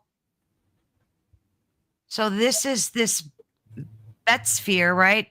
Mhm. Right. Yeah, look into the story. There's a video out there somewhere that has the whole story. It's truly astonishing. Kind of And I looks a asked little Dolly like about it, and this is ET tech, right? Um, Yeah, there's one real picture of it right there. Boop, boop. That one, with the guy with his arm around it. That's it. That's what it is. Okay, and it's old. It's old, and it doesn't. It is somewhat energetic, but it won't operate completely and fully. And they're afraid to open it because they don't know what it would do to them if they did. who It's has not. this thing now? I think it disappeared in somewhere. I think the Betts family still has it, or I don't know. I don't know No, where it is. I'm guarantee you the military-industrial complex got their blade claws on Oh, it. geez, probably. Yeah. Probably. So why are they making, is this just another psyop with this Buga Yes, sphere? well, it's because it's part of the false flag. They do have technology back engineered of spheres that can now fly, anti-grav, and they can do things and they can watch you and do weird stuff. They're like little teeny round drones that the governments have back engineered. That's why, and they want you to think that that's ET coming for you. And I love crop circles, and I kind of like the symbolism kind of reminded me a little bit about that on the Buga sphere. I don't know. It's I don't know. You don't know what's truth and isn't these days. Crop circles are real though, right, guys? I mean, most of them like 89.999% are real. Yeah. are It's real. not Doug and Dave using a plank of wood to create these all over the world. Right, yeah. A lot of them have calculations, mathematics on them that are so advanced that scientists are going, "Oh my god!" Very Yeah. precise, and they've asked a few questions and transmitted questions and got answers through them. So yeah, they are real. Uh-oh. Well, that's good to know. Yeah, I ET's not going to totally ignore everybody. They'll answer you if you have the way to ask them the question, and it's one that they feel that they should answer. Yeah, the misinformation, disinformation game is out of control. There was a case in Belgium where a guy took a photograph of a UFO. Later, it was declared a fake.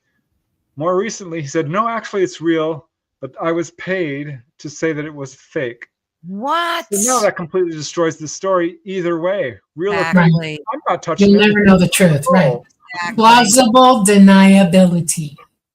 Okay, I use that word freely. Plausible deniability. They've Look got at you the coming alien and going autopsy with film. information. Yeah, No, the alien autopsy film we know is fake.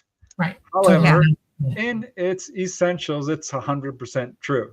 That did happen exactly as it's portrayed, but the whole thing is fake. Yeah. Right. So is J-Rod, just saying. It's absolute nonsense. The way they're very clever in it. They'll insert truth and make everything that's true completely fake. Well, this way you question your own authenticity. You don't know. And It's then the same gaslighting thing. at the extreme. Exactly. It's the same thing with AI. When you look at like 10 years ago, I would look at a video of an ET and I'd marvel at it. And my brain would go, wow, that looks, it's got to be real. And I've had all these fantasies. Now I look at a video and I'm like, that's got to be AI. That's fake. You don't know what's real anymore. You can't even. They're real good at it. I know. eyes. Yep. Well, they're going to rely on that as well. AI is going to also be part of what makes you think ET is real. They have 12D holographic technology as well. They're going to show it up in the sky, and you're going to really think it's coming after you. Okay, so Dolly, if they do that, what happens next? If it's a hologram, it can't do anything to us. What's behind the hologram can. They have technology in the sky that can shoot a laser on you so fast you won't know it hit you. Oh, okay, so they're going to pierce your brain with sound technology so bad it's scramble your brain. Here's how it's going to go down: is go ahead. Put up an army of craft that's almost all holograms except for a couple of them, and then these things, they can shoot laser beams from satellites down and fry things. Yeah. So that's essentially what they're going to do. They're going to see the sky filled with craft, and only a few of them are real, if any of them. Right. So I'm hoping the CME comes and wipes out all these satellites, because that's going to be really put a. That's my fervent hope. These guys aren't going to win this war. Yeah, I would like to see humanity survive, or at least survive long enough to have a chance to survive. Will ET step in at some point and do something, No, Dolly? no. It's all us. It's up to us. We either stop this or we go through it, and that's our lesson. You're going to die no matter what you do when you come here, one way or the other. Okay. And you're not here to play games. You're here to learn. And whatever faults you have while you're here, whatever things that you do that are stinking thinking, you're going to reap the reward of what you did. Okay. And we all have a decision to make. We have one ultimate decision that's been taken from us. And this is the one that I'm going to speak to right now. You have the right to know the truth about what's coming at you. You have the right not to die stupid. You have the right to decide what your end game is going to be, because it's coming. It will happen. Either you're going to survive long enough for ET to come back once the poles finish changing, which will be after the CME and before the micronova, or you're going to end up dying. My dad taught me this very young. He called it First Responders Club. And during the Cuban Missile Crisis, we would take lawn chairs and go outside, and we would face south, dead south. And he said, this is what we'll do. We'll all come out here and put the chairs down. If they start throwing nukes, we'll get to see it happen. You won't feel it hit you, but it will. It will be the end of us. But we'll get to see the pretty of it, or the shock wave of it, if you want to call it that, before we end, because there's no way out of it. We were in the very tip of Florida. We were in the Everglades. You couldn't dig 10 feet without hitting water. There was no underground shelter for us, okay?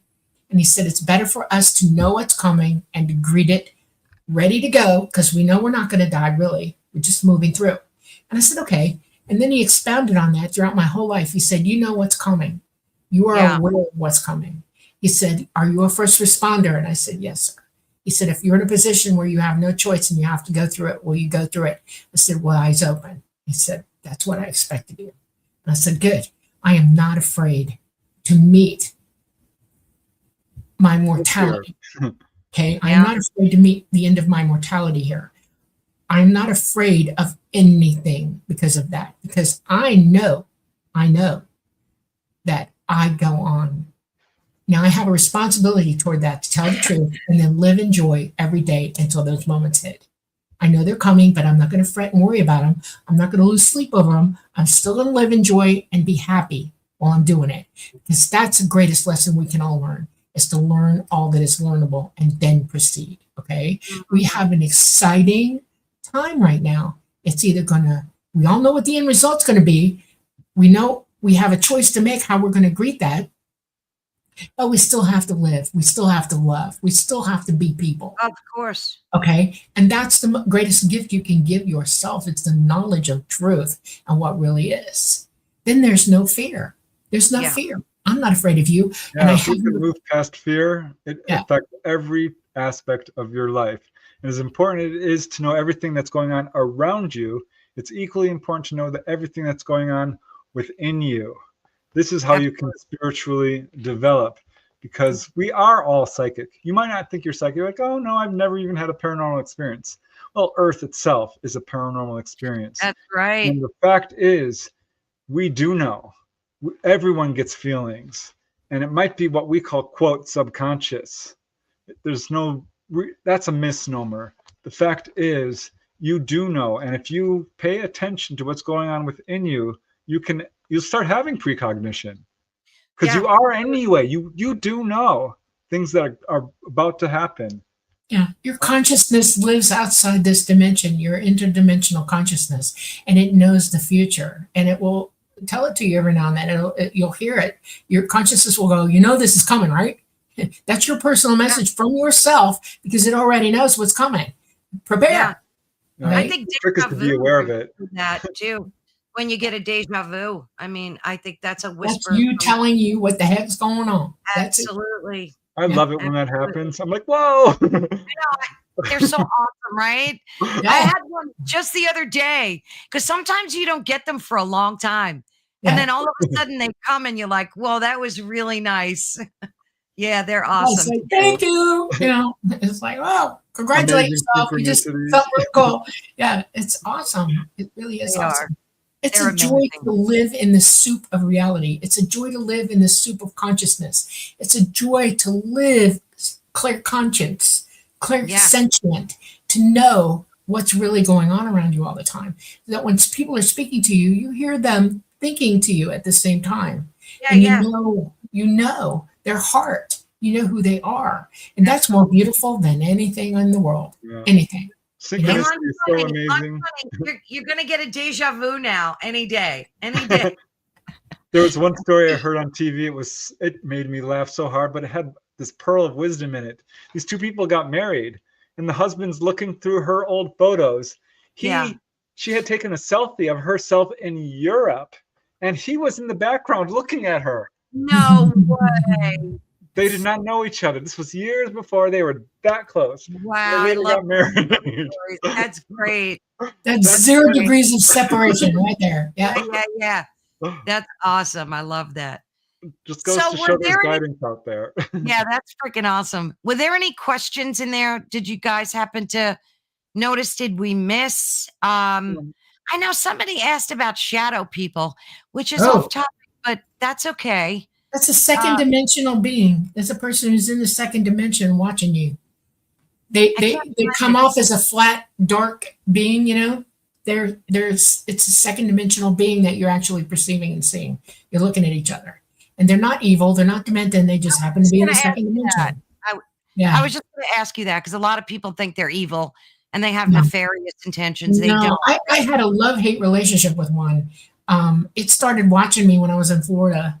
I think it was trying to warn me, honestly. Now that I look, but when you have time to like debrief yourself over what this was, it was constantly around when I had the worst of the CIA watching me. Okay, and it would stand across the street in front of one of their cars, as a matter of fact, that was planted there, you know, all the time, and it would just like look at me. I'm like, why are you here? Why are you bothering me? Because I felt irritated by it. What I wasn't really perceiving was it was the message that was irritating to me. And it was, you got something's happening. All right. It was literally trying to warn me, I think. But I used to go outside and run after it, chase it. Okay. Because I knew where it was. I could see it. And one day I went out there and I had my camera because I'm determined I'm going to get a picture of you, SOB. Right. And he gave me the middle finger. And I got that on film. I got him on film. No and I was like, Preston's seen it. And I was like, you know what? And in his mind, he's thinking to me and he's saying, it's not far long. That's what the message I got. It's not far long. And I swear to you, it wasn't a month later that they tried to board the house. When my daughter and my son-in-law went to Tallahassee for something, I was in the house alone. That's when they tried to nail me again. They tried to abduct me at the military industrial complex. And Talata just happened to be watching me very closely and let him have it. And that's on film too. We got that on film. Okay. And he disappeared after that. I never saw him again. And I thought, well, I got rid of him. No, I didn't. He was just trying to tell around, me. Just because you're not seeing, ghosts does not mean the ghosts aren't around you. Yeah. Exactly. It's also light beings watching you, fourth and fifth dimensional beings we think are our guardian angels. And they what happened? Because they live with us. They see you every day and they get you out of trouble sometimes. People all the time say that I would not be alive if this being hadn't showed up. It's got to be my guardian angel because they're very religious. It's a light being and it lives with you and it watches you every day and it loves you and it doesn't want you to die now. It knows you're not supposed to. That's who they are. We have to learn to see what's really going on. It's important. You are not alone. Not alone. You are. Oh, yeah, but here. What's up with that guy? I popped this question up because I saw this earlier and he rewrote it. I don't like to criticize people. I will say I did see Bashar as a young man and he gave me a reading out of a group and he pointed to me and he says, you have something to do with UFOs. This was before I was well known. Oh, wow. I said, yeah. He says, you're an ET in a past life and you're here to anchor the ET energy. I'm like, oh, that's interesting. He says, do you get headaches? That's what he said. But then he said, do you get headaches? You have bad headaches. I'm like, no, I don't get headaches. I almost never get headaches. Never. So I think he's probably got some psychic ability, but I've been listening to his stuff recently and I'm like, how can I put it? I'm not really kind of vibing with it.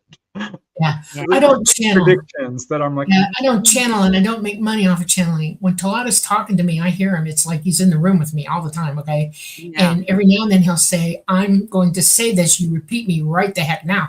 He's not talking through me as much as I'm listening to him verbatim and I can say what he's saying as he's saying it. That's what you witnessed tonight. He's putting his 2 cents in. He does it to Preston a lot. I'll be sitting there and I'll say, can I just say this isn't me talking to you? It's him. And I'll tell him, and like, oh, it is. Yeah, it's funny because when Dolly gets a message, her speech patterns change and her cadence. I'm like, oh, yeah. I recognize it now. I'm like, oh, this sounds like it's a lot of talking to you. She's like, well, yeah, actually it is. That's awesome. That is so awesome. He's not going into her body, and she's he's not taking me over. I'm an autonomous being. You don't have that right to do that. Sorry. Right. But I hear him like he's in the room with me. We're partners, I hear him all the time. And sometimes he goes away and he's doing something, and I'll like tap, you there? And he'll come back at me right away and say, yeah, I'm always here. You know that. And I'm like, okay. But he listens to me when I'm thinking about things sometimes, especially while we're writing symmetry too. He's putting his 2 cents in. And, or something's going on and I get overreactive to it a little bit, and he'll say, why are you reacting to it like that? Yeah. By the way, we can all quote channel. Anyone who's done anything creative knows this. I'll be writing and I'm like, gosh, this is coming out through me so fast. Yeah. I'm not even sure where this is coming from. Or if you're playing music, cooking, you can be absolutely. Yeah, somebody's yapping at you and you're hearing it, and you're feeling it. Yeah. Exercising, talking to your child. Right. Look, gosh, where did that come from? Advice there. Where did that come from? We are connected to everything. Spirit. To the source. To the source. Guides. To the source. To ourselves. To our past lives. Right. The more you know about it. Look at your phobias. Look at your likes and dislikes. Look at your talents. Remember your past lives. Yeah, those all come from past lives. That's right. They do. You've already done that. You're enacting a block to not do it again. It's like, no, I did that already. No, I don't need to do that today. We're done with that. Okay. You move on to something else. It's fun to see a psychic. I've done that, 10, 20 times, but ultimately you can do this. You yourself can do it. It's very cool when they read me. I'm like, whoa. Apparently I'm easy to read. It's funny. Innocent is very good. They absolutely have talent. And I'm very careful about it. I don't give people my name or anything like that. Cold reading with this guy. I forget his name. Brian. I forget what his name was, but y'all had to wait in line at the front door. And so I came in there and he looked at me and he's like, I see science fiction books above your head. I see Asimov, Heinlein. Oh my God. He's like, there's a small plane above your head. It's a red Cessna. My dad had just gotten one. Wow. So he was really good. Brian Hurst. There are people. Yeah. No. But you can absolutely do this yourself. Yeah. Dolly went to a psychic one. Yeah. And she's like, the psychic's like, you don't need me. You're a psychic. Yeah. I was living in Atlanta in the 70s. I was an ER nurse, okay? And Madame Bell was up near the Grady Memorial Hospital. Was in the, downtown Atlanta. I thought, what the heck? I'm just, I got the day off. I'm downtown. I'm going to go buy this place. And she didn't have anybody there. I pulled right in the parking lot, knocked on the door, and she opened the door, and she's looking at me. She says, come in. And I sat down with her, and she looked at me, and she said, I really don't know why you're here. And I said, what? And she said, no, you know more than I do. And I went, what? And she said, no, really, you could tell me. She said, let me see your hand. And I held my hand out, and she said, yeah, there it is. You're already, what the heck? And she said, I literally don't have to tell you anything. You know who's around and everything.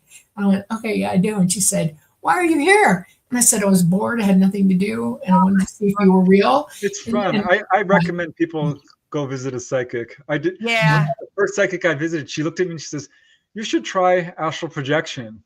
Oh my God. Yeah. Little did she know you're the king of it. Yeah, it was really cool because I actually laughed out loud real hard because I was just starting to have them. Yeah. It's so cool. It's validation. Well, we have under a minute left, guys. This has been 2 hours of so much amazing information and fun. I love you both. Thank you so much for sharing. Thank you very much. Sharing this. This has just been a blast. I want to move next door to you both. Show up. Seriously, just come on over to the house. I'm not kidding. Seriously, if you want to move I've out, always wanted to create a community of like-minded individuals. I'm telling you. yeah, exactly. You're already family to us, so yeah. Yes, absolutely. Okay. We will be doing this again and soon. There's so many more questions that I've got that I didn't get to. So when you guys have time, we're going to have to do this again. Okay. All right. All right. I better disconnect. Have a good one. Love you both. Love you too. Well, thank you so much, everyone. I think I have about 10 seconds just to make sure I thank each and every one of you in the chat. It's like I've been trying to read your comments and they're always, oh, I got to go at 6 o'clock. Love you all. God bless. Take care. Stay strong. Bye-bye.